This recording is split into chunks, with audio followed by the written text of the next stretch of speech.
Nós temos aqui uma notícia urgente, por que não urgentíssima, de última hora. Olha aí na sua tela da onde que vem a fonte, para não dizer que o jornalismo aqui não é sério. Senta, porque de pé você não vai conseguir ouvir o que o atual presidente da República está fazendo e quais suas atitudes perante a mega operação do Rio de Janeiro, que tem o nosso apoio, porque é para garantir a liberdade de ir e vir dos moradores que moram em comunidades. E muitas pessoas não sabem, mas são oprimidas sim pelo crime organizado. Um outro detalhe que o Cláudio Castro, governador, vem dizendo, que muitas pessoas ainda caem na ladainha da Rede Globo, é o seguinte: quando a tropa de elite, seja o BOPE, ou a Polícia Civil, ou a Polícia Especializada e até mesmo militar, subiu o morro do Complexo do Alemão, o que aconteceu? Preste bem atenção, eles foram recebidos a tiros. Então, a polícia tem o dever de revidar para garantir, sim, a integridade e a defesa dos inocentes. É por isso que serve a segurança pública, para defender os cidadãos de bem. Olha só aqui e depois você diz para mim se o jornalismo independente está correto naquilo que apura ou não. O juiz Guilherme Andrade, do Tribunal de Justiça do Rio de Janeiro, criticou o posicionamento da Defensoria Pública da União sobre a mega operação policial realizada no estado na última terça-feira, 28. De forma irônica, Andrade comentou a nota oficial da DPU em seu perfil no Instagram. A Defensoria sendo a Defensoria, escreveu: o governo federal, por sua vez, preferiu deslocar o foco para um discurso genérico, cheio de chavões, sem oferecer ao Rio de Janeiro um plano integrado que reconheça a extraordinária gravidade do problema. As contradições do presidente Luiz Inácio Lula da Silva surgem com nitidez desconfortável. Ao relativizar o papel do usuário como vetor do crime, ao falar em termos que soam complacentes com a cadeia de suprimento do tráfico, o presidente envia um sinal político de tolerância com o que, no fim das contas, financia o fuzil apontado para quem mora na esquina dominada. Defender o juiz Guilherme Andrade, aqui, é defender o direito de um magistrado perceber o óbvio. Há uma parte do debate público capturada por uma visão que infantiliza o crime e demoniza a polícia. Defender o governador Cláudio Castro é reconhecer coragem política de manter a operação de pé diante da pressão de quem, da janela da capital federal, prefere culpar o dedo do Estado e absolver o fuzil do bandido. Criticar o presidente Luiz Inácio Lula da Silva, por sua vez, é um imperativo quando suas palavras relativizam a cadeia do tráfico, confundem a responsabilidade do usuário com a política criminal e fornecem munição retórica para quem sempre encontrará um jeito de desautorizar a lei quando ela pisa onde o crime manda. O Rio de Janeiro acordou diferente depois daquela triste terça-feira, dia 28 de outubro, quando a maior operação policial da história recente do Rio de Janeiro entrou pelos complexos do Alemão e da Penha com a missão clara de desarticular o braço armado do Comando Vermelho e frear a expansão do crime organizado que há anos estrangula o cotidiano de quem trabalha, estuda e tenta criar os filhos em paz. Era um esforço coordenado de forças de segurança civis e militares, planejado para atingir lideranças, coibir rotas e cortar o fluxo de dinheiro, armas e drogas que percorre vielas e matas como se fossem avenidas. Em campo, mais de 2.500 agentes, gente de farda, colete, sangue e família, enfrentaram uma estrutura de guerra montada por criminosos. Não é modo de dizer. Houve uso de drones com explosivos contra policiais, barricadas, bloqueios e, segundo apurações profissionais, uma escolta de cerca de 70 homens em torno do chefe mais procurado, Edgar Alves de Andrade, o Doca, que escapou por entre camadas de proteção treinadas para criar corredores de fuga. Isso não se sustenta por anos sem Estado paralelo, sem caixa, sem roteiros logísticos e armamento pesado. E foi justamente esse circuito que a Operação Contenção atingiu com contundência. Os números consolidados pelos responsáveis pela segurança pública do Estado foram sendo atualizados ao longo de um dia de confrontos, e a diferença entre contagens iniciais e final não é mistério para quem já acompanhou cenários assim. Há áreas de mata fechada, passagens aos montes, corpos deslocados por moradores antes da chegada da perícia, dúvidas sobre identidade e origem de mortos, e por isso mesmo uma força-tarefa pericial foi acionada para documentar tudo com minúcia, da fotografia à radiografia. No fechamento das entrevistas oficiais, eram 117 suspeitos mortos e 4 policiais tombados em serviço, um total de 121, 113 presos, entre eles nomes estratégicos da logística do Comando Vermelho, e um arsenal retirado de circulação com destaque para mais de 90 fuzis, pistolas, revólver e artefatos explosivos. A apreensão de carregadores, munições e drogas ainda passou por contabilização técnica. O secretário de Polícia Civil, Felipe Cury, não dourou a pílula sobre as perdas na tropa, chamou de heróis os 4 agentes e reforçou o sentido histórico da ação. Maior baque sofrido pela facção desde sua formação, não apenas por armas e drogas, mas por abalar comando e capilaridade. O governador Cláudio Castro, do Partido Liberal, enquadrou o cenário com a franqueza necessária. O Estado enfrenta narcoterrorismo e não pode se curvar, sob pena de admitir que o morro manda mais que a lei. Como sempre acontece quando o Estado reage, vieram também as críticas. Moradores levaram dezenas de corpos a uma praça em Penha, redes sociais se encheram de versões e, em meio à dor, a narrativa de massacre virou bordão repetido por quem ignora, ou finge ignorar, que o crime organizado instalou um teatro de operações com soldados, armas longas, rotas táticas e até drones de ataque. Não é retórica inflamada, é o que está documentado por equipes profissionais que cobriram a ofensiva e por comunicados das autoridades. Em meio à espuma, o que importa é a responsabilidade com os fatos. O governo estadual determinou que a perícia identifique cada corpo e reúna provas robustas sobre a dinâmica de morte. Esse protocolo, aliás, não nasce do acaso. Ele conversa com parâmetros definidos pela Ação de Descumprimento de Preceito Fundamental de número 635, que fixou diretrizes para operações em territórios vulneráveis. É possível, e é desejável, cumprir a ordem judicial sem transformar a polícia em refém de traficante em posição dominante. A linha de equilíbrio existe, e o Rio precisa caminhar por ela com a gravidade de quem sabe que hesitação custa vidas. É justamente nesse ponto que as palavras do juiz Guilherme Andrade, do Tribunal de Justiça do Estado do Rio de Janeiro, merecem ser lidas pelo que são. Uma reação irônica a uma nota da Defensoria Pública da União que, mais uma vez, pareceu partir de um pressuposto de culpa do policial e de pureza do criminoso. O comentário, a Defensoria sendo a Defensoria, tem um subtexto. A percepção, compartilhada por muitos operadores do direito que pisam no chão do fórum e enxergam a realidade das vítimas, de que há um desequilíbrio crônico no debate público, como se a legalidade da ação estatal estivesse sempre sob suspeita e a brutalidade das facções sempre sob atenuantes sociológicos.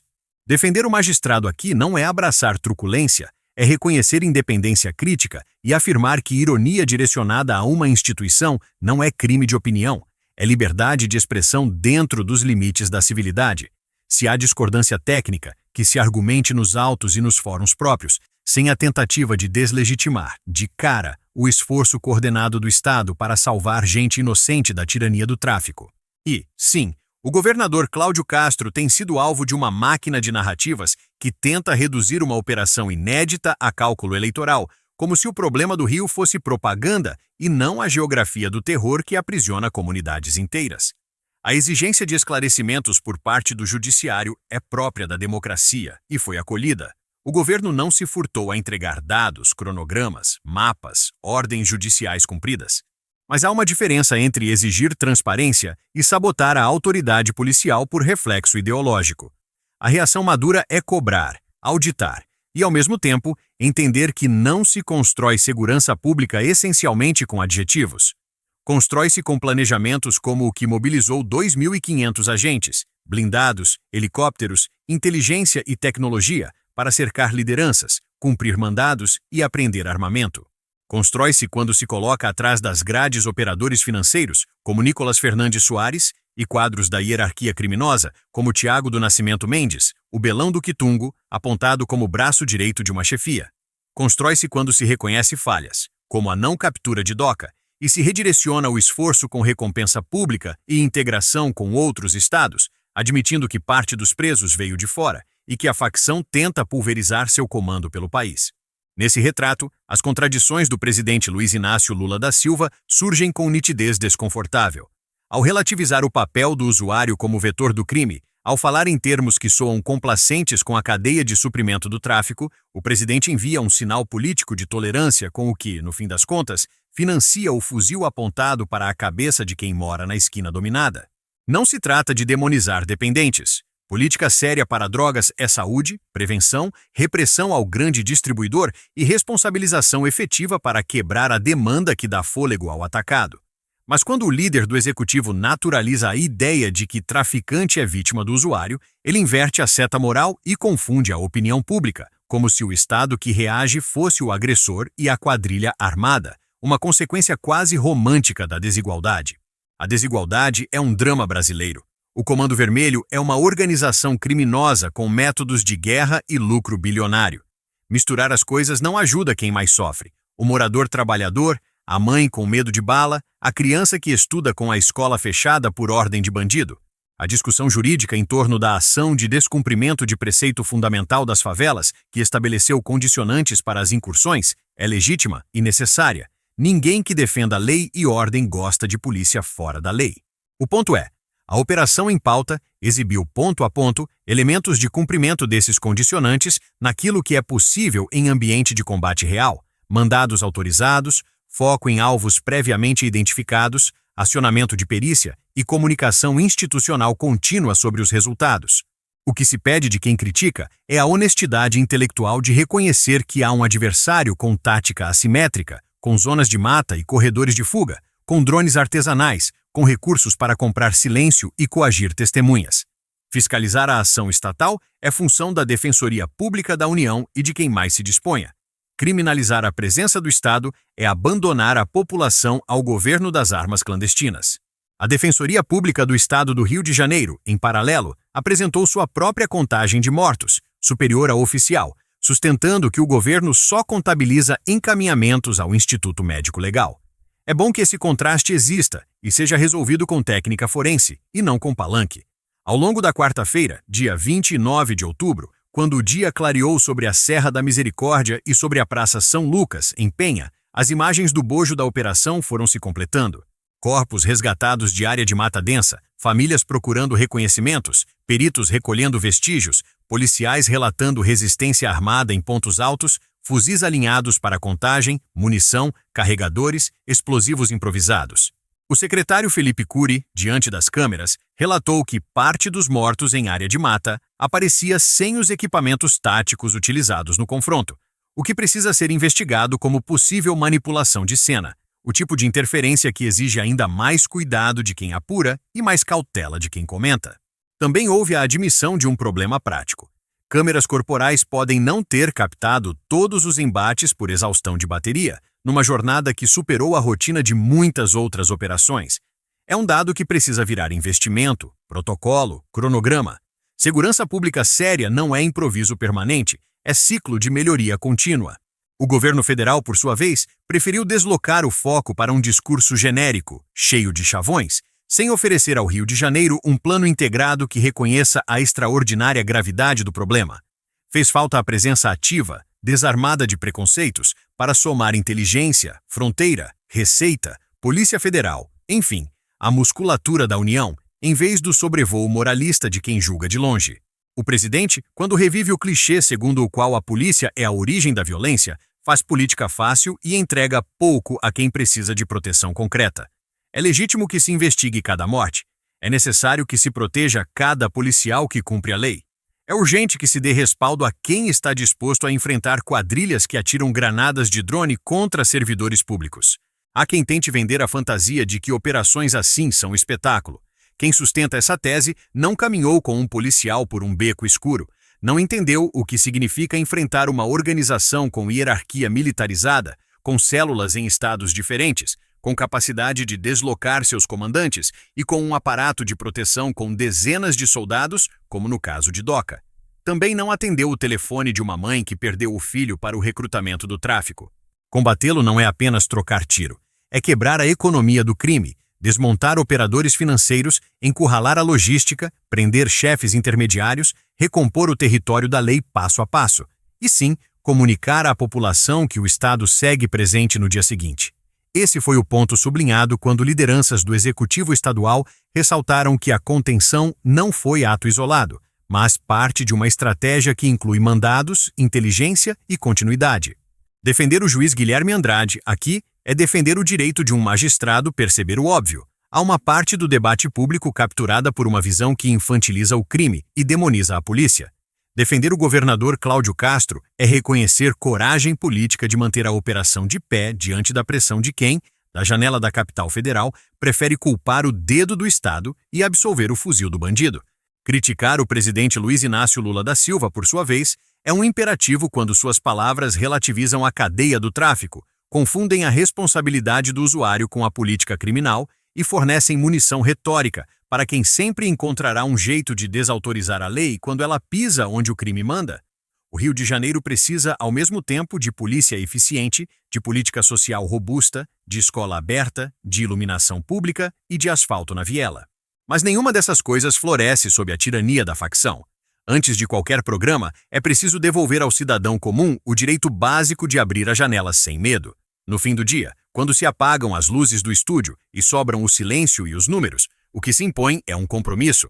Cada morte investigada, cada abuso punido, cada acerto consolidado como protocolo. Não há glória em morrer fardado, há dever cumprido e famílias em luto. Não há vitória em fila de corpos. Há consequência trágica de um confronto que o Estado não escolheu, mas não pode abandonar. A verdade desconfortável é que a alternativa a operações como esta é a capitulação. E a capitulação entrega a mais humilde das ruas à mais violenta das soberanias. Quem aceita isso como destino, por cálculo ideológico ou conveniência, trai exatamente aqueles em nome de quem costuma discursar. Que a contenção marque um ponto de inflexão. Transparência nos números, sim. Reverência à lei, sim. E, sobretudo, coragem de manter a linha, porque entre a propaganda e a proteção há uma distância que só se percorre com autoridade e responsabilidade. É disso que se trata quando o Estado decide, enfim, ser mais forte do que o medo.